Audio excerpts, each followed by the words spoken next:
was watching the beans roll across the table when I stumbled upon a terrifying secret. The watchtower we're stationed at had tilted badly, and worse, the storms had battered it for years, leaving the tower in ruins. The reactor had even leaked a little during that massive tsunami. We could only take iodine baths once a week to try and counter the radiation. But that wasn't the worst part. The storm had swept away all our supplies.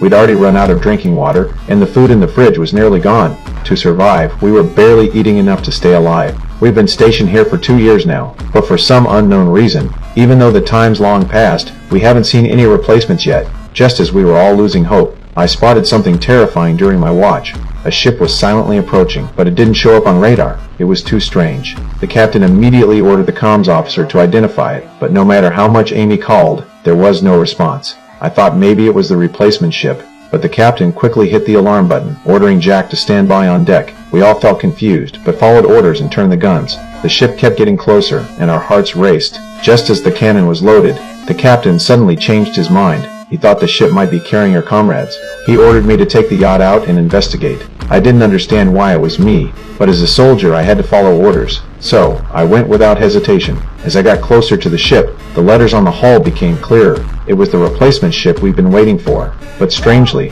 there wasn't a single soldier on board. It was like a ghost ship, floating silently on the still sea.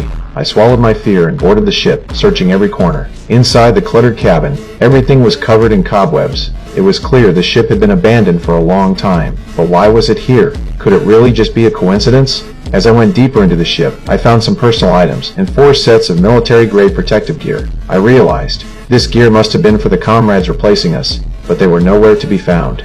Luckily, there was still plenty of food on board. I couldn't resist and started eating. The captain, worried because I hadn't responded, thought I might be in danger. He ordered the ship to be destroyed. Since we were out of artillery range, he decided to use the ultimate weapon. It needed both his and Amy's keys to activate. Amy didn't agree with the captain, but she knew the consequences of disobeying orders. After a moment of hesitation, she handed over her key. The captain inserted both keys and started the countdown. Soon, he had the launch code. Just as Amy was about to say something, the captain coldly dismissed her.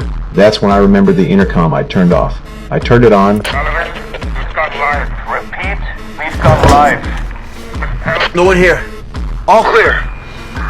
The captain sighed in relief, ordered me to tow the ship back, and canceled the weapon launch order. But when the captain pulled out the keys, he didn't return Amy's key. He thought Amy hesitated too long during the crisis, almost jeopardizing everything. I quickly brought the ship back. Knowing I'd nearly died at the captain's hands, I cursed him silently. Meanwhile, Jack, our chief engineer, discovered the ghost ship's engine had been broken for months. How could it have drifted here? The ship had plenty of food, but the